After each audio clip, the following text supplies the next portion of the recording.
Hi YouTube.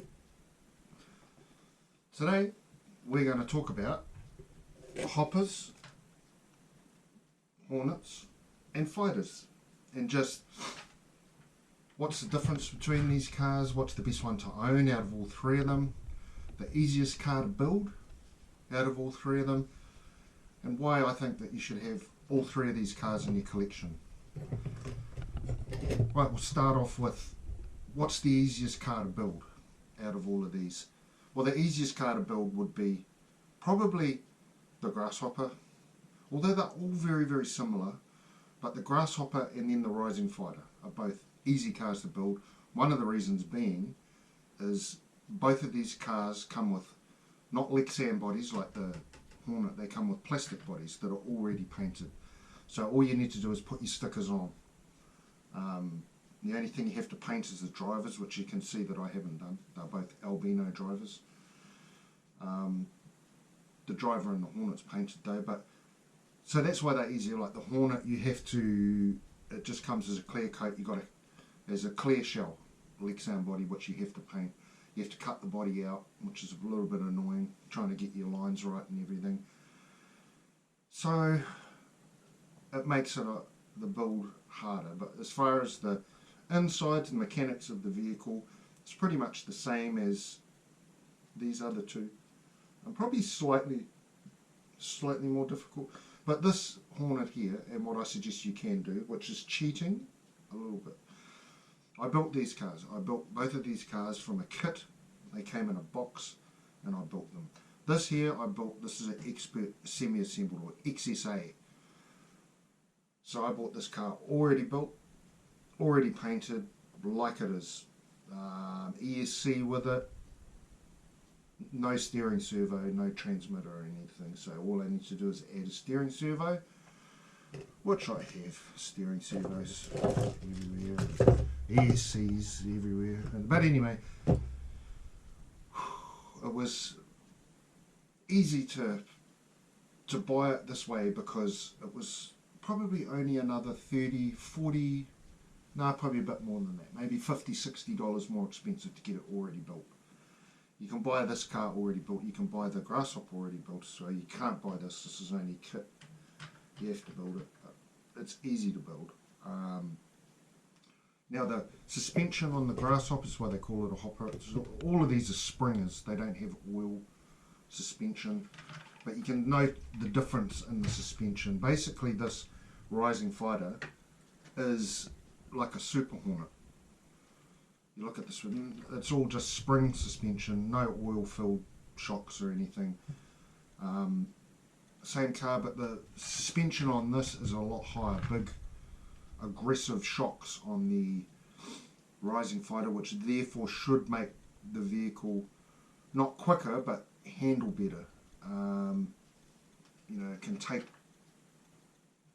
impacts a lot better than this will bounce and you lose speed with the smaller shocks. These here are big. I mean, those shocks on this Rising Fighter are twice the size, twice the width of what's on the Hornet. And the ones that are on the Grasshopper are probably half the size of the Hornet ones again. So this is why they call them a hopper, they bounce everywhere. This is Grasshopper here. They come with 380 motors in them. This comes with a 540 tin can, stock standard 540, same with the Hornet. So these two cars here are a lot quicker than what the Grasshopper is. The Grasshopper's was back in the 1980s, was the entry level RC car, like proper radio control car that you didn't remember the old ones that used to have the cords. You had to follow them along. This was like your hobby grade RC car. A lot of people when I was young had the Grasshopper because it was the cheapest Tamiya car. The Hornet was quite a bit dearer. I had a Hornet when I was a teenager that I saved up for, but you're starting to get into the better ones. I used to race this. It used to compete fairly well with other cars like Kyosho's and Schumachers, and I wouldn't say it could compete with Schumachers or the team associated RC10s and that one. You come up against them, they just leave you for dead. But it was a very, very quick car in its day. It's not It's not quick now compared to the cars that they put out now, but in its day, it just didn't handle very well. You know, it would, in a straight line, it would hold its own with anybody back then, but when it comes to going around corners, you know, you had to learn how to swing it around. But yes, but these cars are just so iconic, so much fun to build. You build them, you've got them there, and you think, well, you know, I've really achieved something there.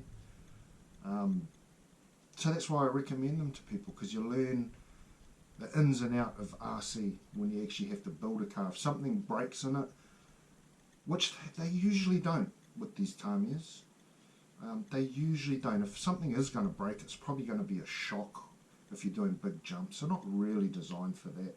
You can do little jumps on a track, but don't go putting them in a skateboard bowl and doing high jumps. The thing will just smash to bits. They're not designed for that.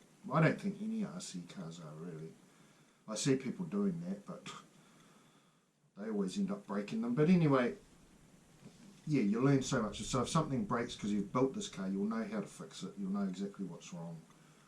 You're always going to get issues when you build them, like I've done something wrong here.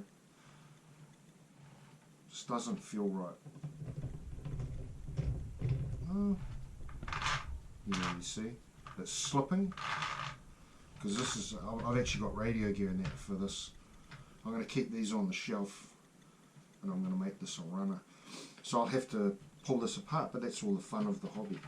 So yeah, anyway, that's Grasshopper, Tamiya Grasshopper, Tamiya Rising Fighter, Tamiya Hornet. Any of these cars I can recommend. Definitely recommend this as a shelf queen.